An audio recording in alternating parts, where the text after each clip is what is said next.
You're listening to Leadership Powered by Common Sense with your host, Doug Thorpe. Here's Doug. Hello again, everyone. This is Doug Thorpe, and you're listening to another episode of Leadership Powered by Common Sense. Today, we're going to spend a little bit of time talking about the future of work. Clearly, most everybody I talk to agrees that we are continuing down the path of living in an uncertain and volatile world from a business standpoint. That puts a lot of pressure on leadership, and what you can do both individually and collectively can be a challenge. My guest is a gentleman named Steve Cadigan. Steve has done a lot of work in looking at the future of work, and more specifically, how that impacts us individually and the plans and thoughts we should have individually about where we're going. But with that said, Steve, welcome to the show. Great to be here, Doug. Looking forward to this conversation. So I like to ask the question, how did you get into this angle or segment of work? What's your backstory for getting here? I guess I would say, over the course of my life, my biggest joys have always been competition and being on teams in sports, whether it was in high school or university. I played on several varsity sports, and I've always enjoyed the world of trying to figure out how do we get the best team and the best environment, the best coaching, the best people, and the best situations to win. And I got lucky early in my career to discover this world called human resources that really scratched the itch of everything I loved about sports. And so, I'm always just curious, as I am watching sports, how someone handles being behind, how they handle victory, how they handle defeat, how they handle a coach who's got a really loud style versus a coach who doesn't say anything. And I think that's similar to how I look at the world of work, which is, how do we, figure out everything that's contributing to environment, whether it's culture, leadership styles, compensation, rewards, external factors. And so I've been in 6 different industries over the course of my career, worked and lived in 3 different countries, and I love being a student of how all this comes together. And we couldn't be in a time filled with, as you just set out, with more change, more dynamism in the world of work. So I think it sort of started with sports, and then I found out everything I loved, can apply to the world of work too. So that's kind of how I got here. Yeah. Well, I agree with you totally. I mean, we do in many books and writings and programs about leadership. It's all about, team level impact. And whether you're the CEO at the top of the house where the entire roster is your team, or whether you are a smaller unit contributor or even a entrepreneur who owns a privately held business, you got a team, and team is how we usually get things done in our work world. And certainly there are some individual contributors out there that are doing big things, but for the most part, business operates with people and teams. So having the right structure, having the right guy at the top, and inevitably the one who's named a manager or supervisor is needing to be the coach of the team as well, not just a director or a person who doles out workload. But there's this idea of if you're going to be the leader, you have to do something to think about people development as well. Personally, I think when I think about the arc of my career, I think that aspect of leadership has grown more dominant than it once was. A lot of times you got promoted up to be a manager and it was all about execution and delivery, and there really wasn't a lot of talk about the development of the people on the team. It was almost like people were counted as yet another widget in the factory and something that had to be plug and play to make things happen. But I, for one, applaud the idea that we're moving more rapidly and already have made a lot of strides to the idea of human development in the workplace. Absolutely. Let me ask you, in general, given your background and experience, can you think of some of the bigger waves of change that have gone through the work world? Well, I think if we sit back, one of the reasons why most of us feel really uncomfortable is that the models of work were all built for a more stable reality. For example, one of the biggest challenges most of my clients face is higher turnover of the staff. It's harder to find qualified people. It takes longer. And when they do find them, they don't usually stay as long as they used to. And the Bureau of Labor Statistics in the US has shown that in the last 10 years, the median length of time someone stays in an organization has come down from 5 to 4. But for the demographic of 20 to 35-year-olds, that the median sits around 2.5 years right now. And all the models and paradigms of successful companies have been built around the teams that stay together the longest are the teams that win. The teams that build trust, the teams that build, compatibility and, good cultures are ones that are together longer. And today, if I ask business leaders, do you think your staff is going to stay longer in the future? That we're just in a dip right now, and when things change, post pandemic kind of resettles back to a quote more normal world, we get more people back into the office and so forth. Do you think people will stay longer? And 95% say no. I don't think people are going to stay longer in the future. So then that leads to the next big uncomfortable question, which is, so what are you doing about that?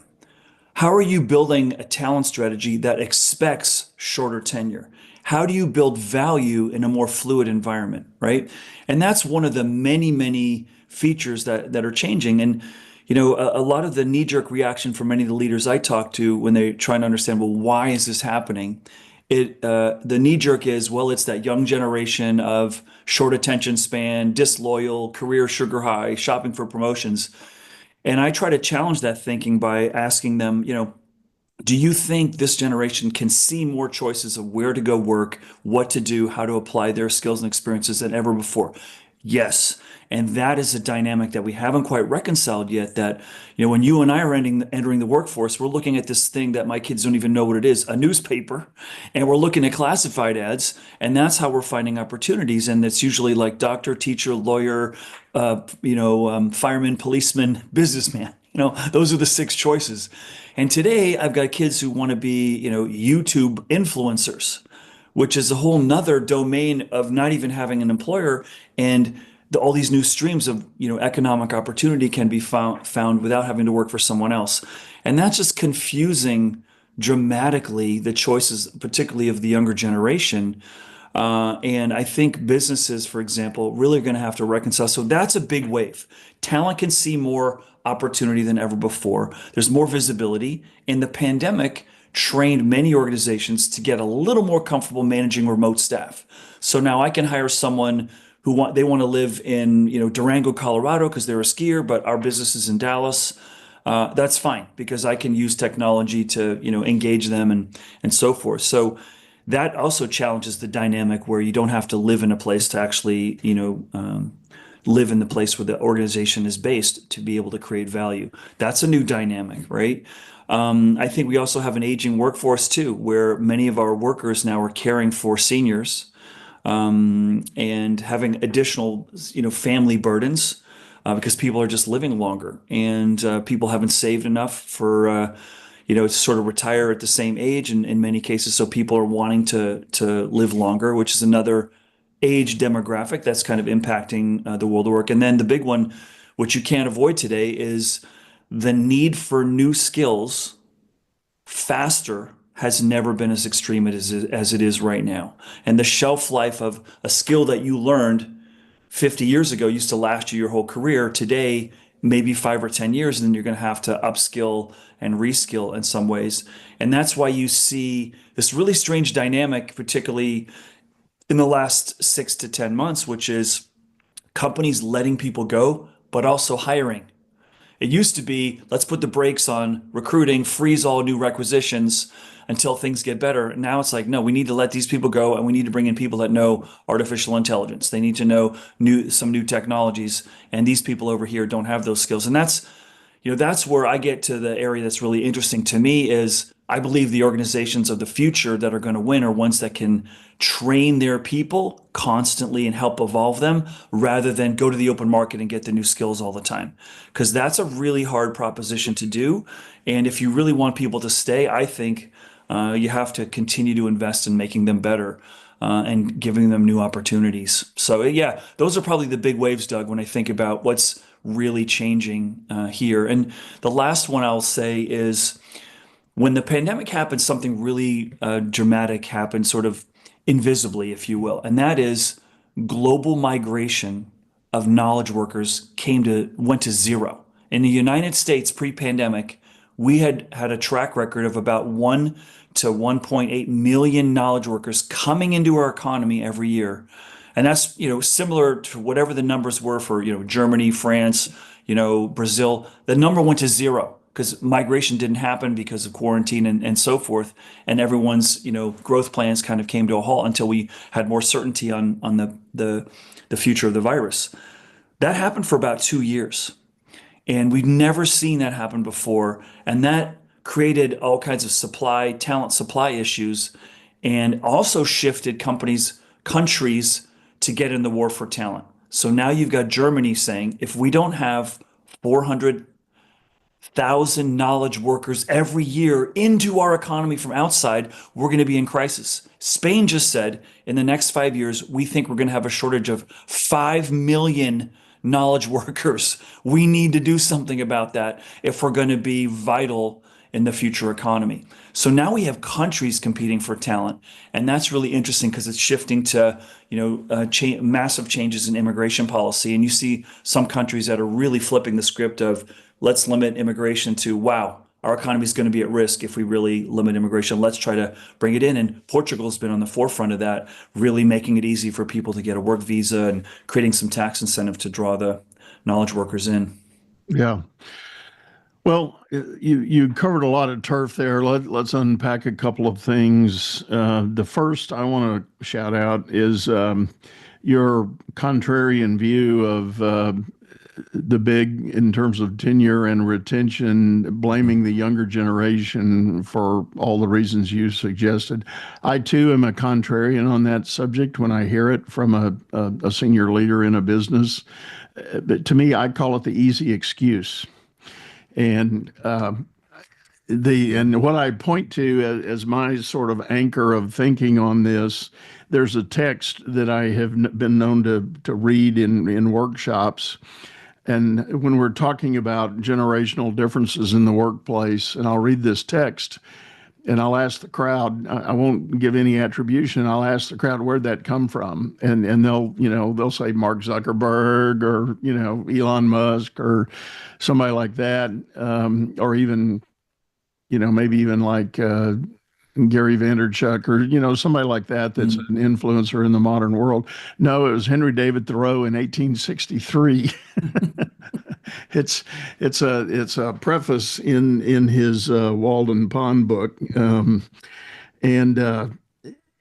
me it encapsulates the idea that for the younger folk there's a frustration in working with the older folk because the older ideas aren't jiving with the younger idea and the opportunity and the natural, I think, almost evolutionary friction that exists between generations. And the point being, it's gone on for decades. I mean, Correct. There's always some version of it. Now, speaking specifically to today, does the younger generation have more velocity, in speed of information and access? Yes. And that's probably the distinguishing factor. And the fact that you can give somebody an assignment and they potentially have an answer in minutes, not hours or days. Yeah. Which we once had to do. And they're sitting there going, all right, what's the next assignment? And the boss is being driven crazy because he doesn't have a next assignment just yet, Yeah. And, and it's also interesting that the younger generation can learn more about your company than any time in history. They can see what former employees are saying. They can see what current employees are saying. They can see what your turnover is. They can see what the selling practices are for your leadership team if you're a publicly traded company. They can see lots of information. They can go on social media and see, is your sales team going to Hawaii or on a cruise to celebrate for President's Club or not? And that gets to a really interesting dynamic because I think as a parent, I'm excited my kids have a lot of choice. As an employer, I'm not happy that my employees have a lot of choice, right? I haven't adjusted my talent strategy to account for the fact that it's a candy store of opportunity. And listen, I grew up as a recruiter in Silicon Valley, and if you don't have a value proposition for employees, they're going to go across the street. They just will. And it's like a knife fight in a back alley. And so you really got to be on your game. And I go to some of these industries that have never had to fight for talent before, and they're really caught unprepared. This is the generation of you're lucky to have a job, leadership model, which is the Tony Soprano School of HR. What, you quit? You're dead to me. And like, they're going to quit. They will. So how do you optimize someone only staying 2 years when they used to stay 5? Well, you've got to do what college basketball coaches have done or what college football coaches have done. You say, my best players will probably only be here 1 year. So I've got to teach a simpler offense and a simpler defense. I got to accelerate team building. I got to build a really fast knowledge share community. And I got to have the people that leave here feel really great about the time they were here, even if it was just a year, because they might come back. They might refer their friends. The whole Jalen Hurts story is such an interesting story. He had, a really difficult time at Alabama, and he's had some ups and downs and people questioning him. And then turns out that diversity of experience made him stronger, as a leader and very resilient. So, I tell leaders too, like, listen, think about it from the perspective of the young generation today. I mean, set aside they're a disloyal bunch and that young generation, which is totally an easy, it's an easy and unfair target. I said, look at it from their perspective. If I change jobs, I meet more people, I grow my network, I taste more cultures and leadership styles and industries to get closer to what I'm really good at and have more powerful knowledge base of people that I know. And there's merit in that, that there really is. That the problem is we haven't built a lot of models that make us feel confident that we can crush it with higher turnover, But the truth is, if you look at, let's just throw out a couple of, the big tech companies. What do they call them? Magnificent Sevens, like Apple, Amazon, Google, Facebook, Meta, Uber, Airbnb. The median tenure in all those firms does not, and Microsoft too, does not exceed 4 years. It's somewhere between 2 and 3. And they're some of the most innovative, creative, imaginative, highest market caps on the planet. And so what some people, when I share that information, say, well, Steve, we're not a tech company. And I said, okay, well, let's take a look at the automobile industry. What company in the automobile industry is worth more than its next 5 competitors? The number one company is the one that just showed up yesterday, is run by a guy that's got 5 part-time jobs, and they're worth more. Tesla is worth more than Ford, General Motors, Honda, Toyota, Mercedes, BMW combined. And they just showed up. So it's the fact that they haven't been around for 100 years and they haven't built all these policies and practices that are encumbering potentially their capacity to move quickly and innovate. That's why they're successful in this fluid economy, right? And so now that's really hard, And what was the book by Lou Gerstner? Even Elephants Can't Dance. Remember the former? It's a great metaphor for, that's the challenge for big companies. Can you reinvent yourself? Can you learn to move faster in this economy? And that's really hard. And the companies that do it, I mean, I got a lot of time for it. And a company right now that's really trying hard to do that is Walmart. They're really, one of the biggest retailers on the planet, definitely the biggest employer outside the government in the United States. And they're trying all kinds of interesting new stuff. We're experimenting with online shopping. We're experimenting with artificial intelligence with our employees. Like, that's really cool, But it's different, Doug, because in the past we were told, here's the handbook of change. And now we're being told we're going to have to experiment. You're going to have to try some new things because we don't have a benchmark for this moment. We don't. If we could go back to the Industrial Revolution, we could probably talk to some people and say, how did you guys handle this change management? But we don't have that. And that's really unsettling, Yeah.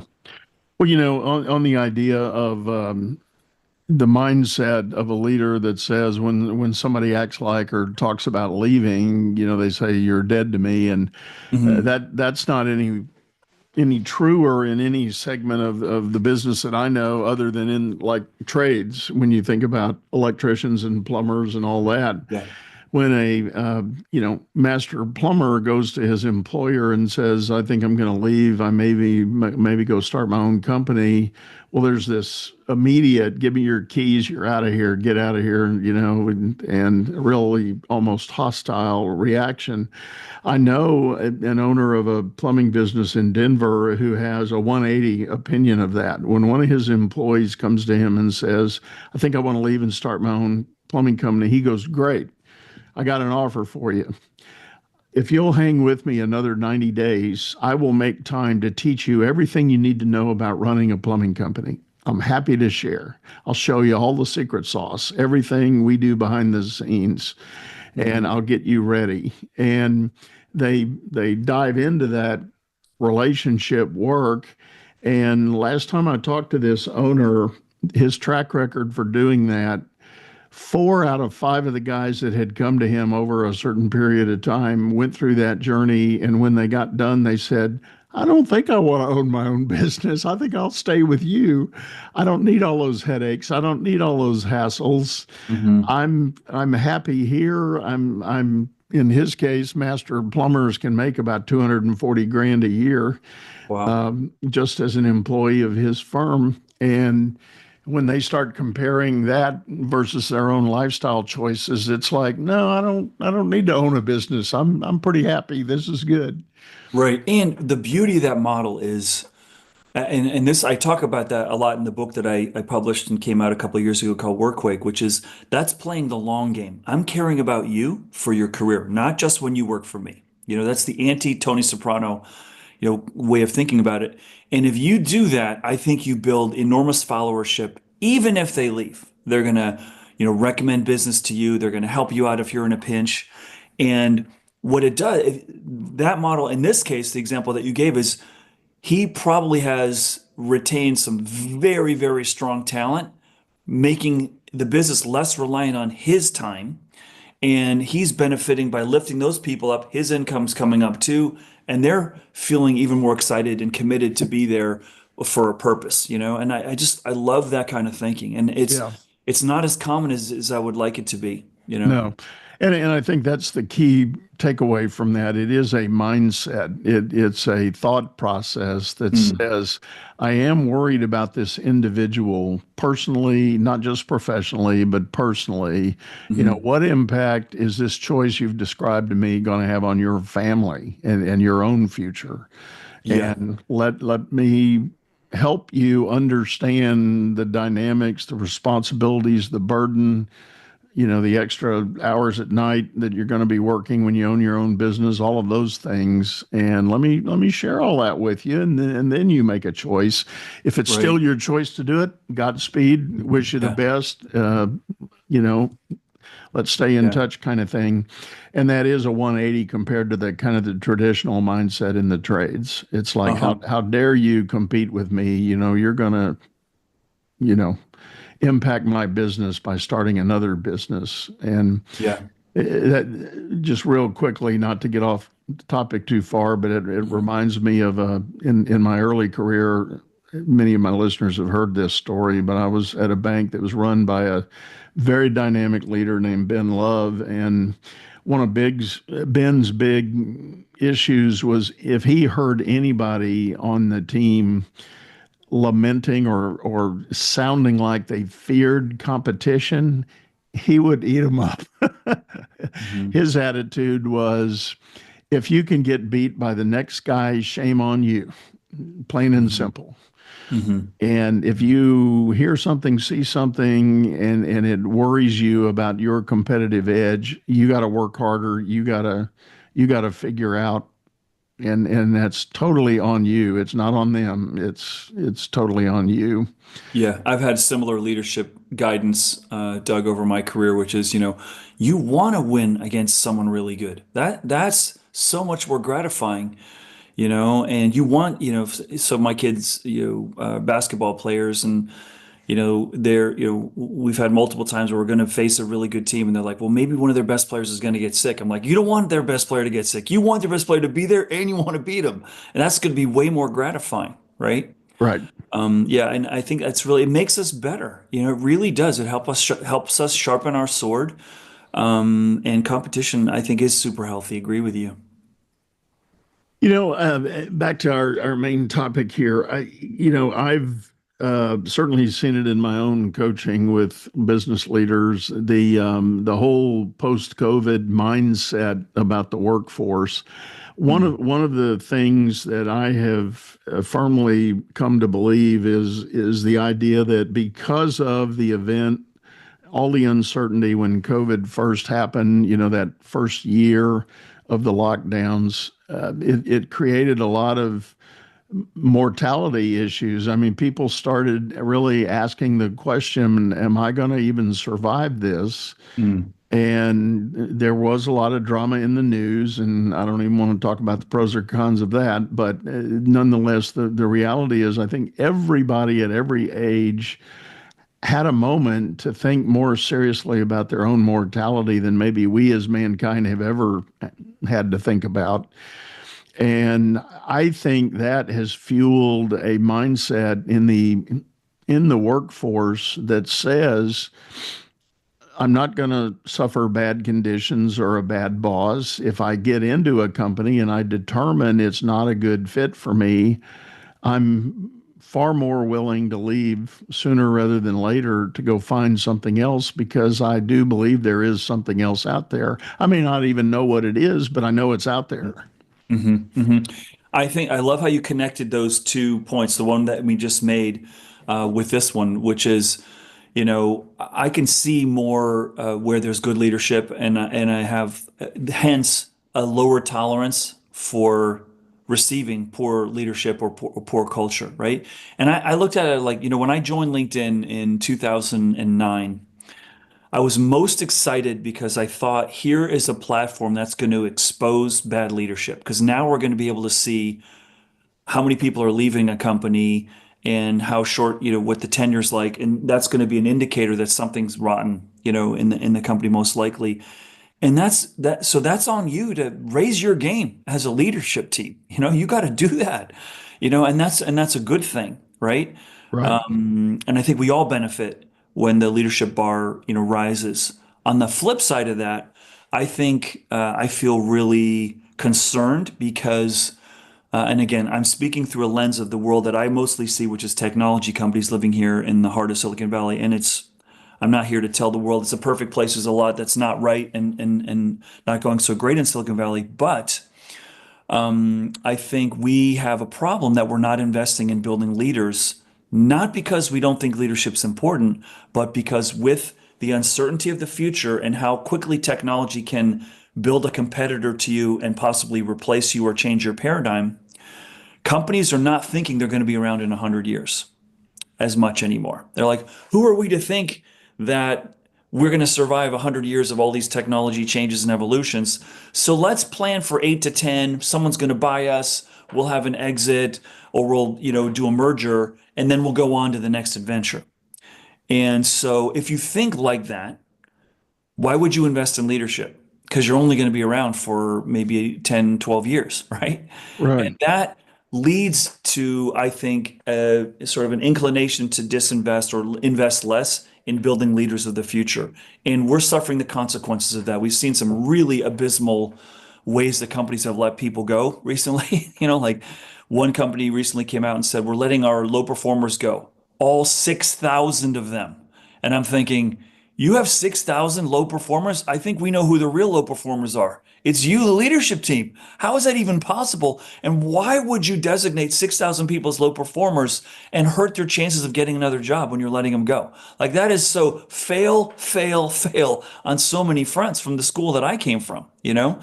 And so, but it does worry me, that the bar for what great leadership looks like, it seems to be, sort of dissolving a little bit. Yeah.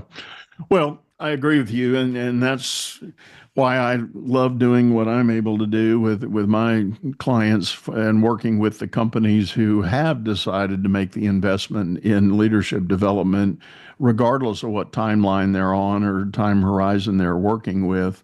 Hmm. And, I'm still a believer, and I think it's even more true today than it ever was, of the old phrase, people join companies, but they quit bosses. Yep. Yep. And 100% agree. you Hmm. can get an offer because you hear something about a company, they're making the next great widget, or, they've got this wonderful plan. But as soon as you go to work there, you may or may not be subjected to having a good manager that you're going to work for. And in time, that creates the rub. And I have a good colleague, a good friend who was a colleague that is now deceased, but he was an HR guy much of his career, and he had a theory. He was an advocate everywhere he went of totally retooling the mission, vision, and purpose of the HR department to be, let's work on the managers. Let's don't worry about the employees. Because if we can fix our managers, we won't have any employee problems. Yeah.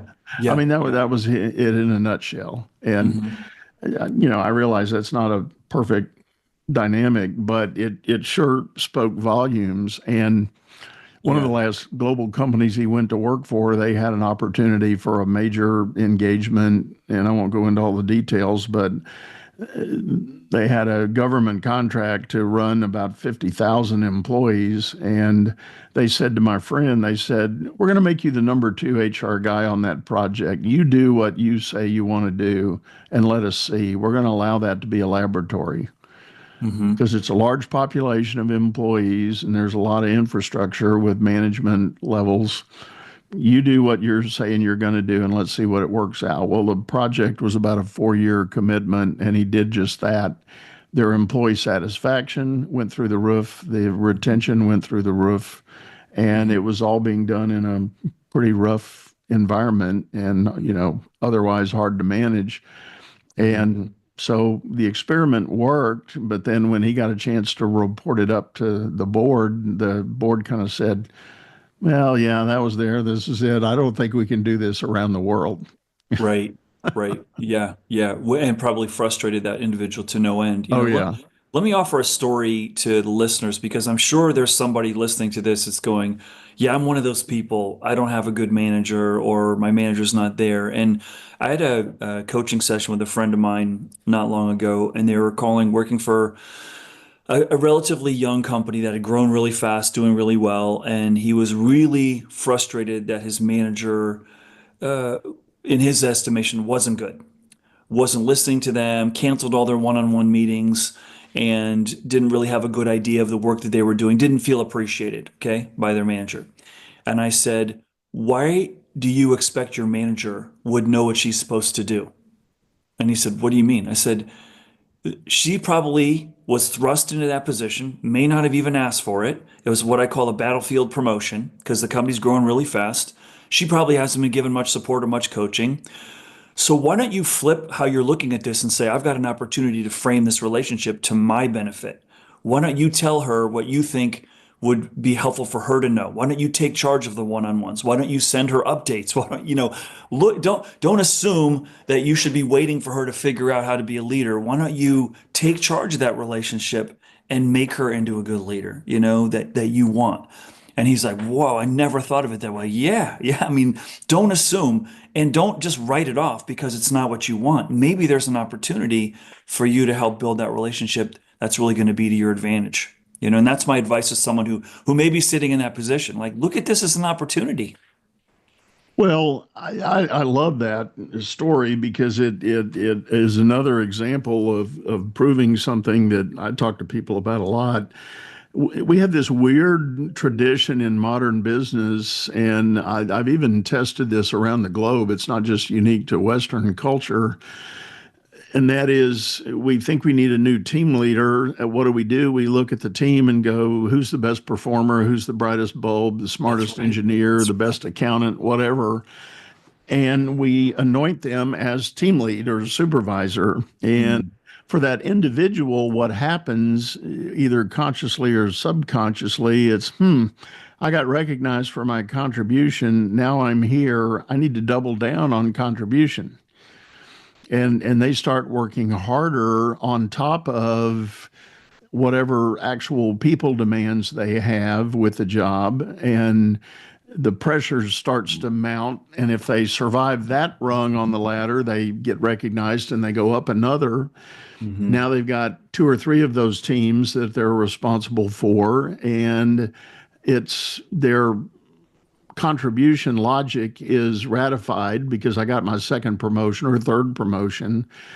And it's upward at that third or fourth rung on the ladder that then what's really coming from the top is asking for more strategic thinking, less execution. You know, in other words, I need to tell you, Steve, you need to tell me what our next step ought to be. You know, I need to hear that from you. Well, if you're that guy, you're spun up in the contribution, treadmill. And it's like, wait a minute. You're telling me I'm not a good strategic thinker, but what about all my contribution over here? What about that?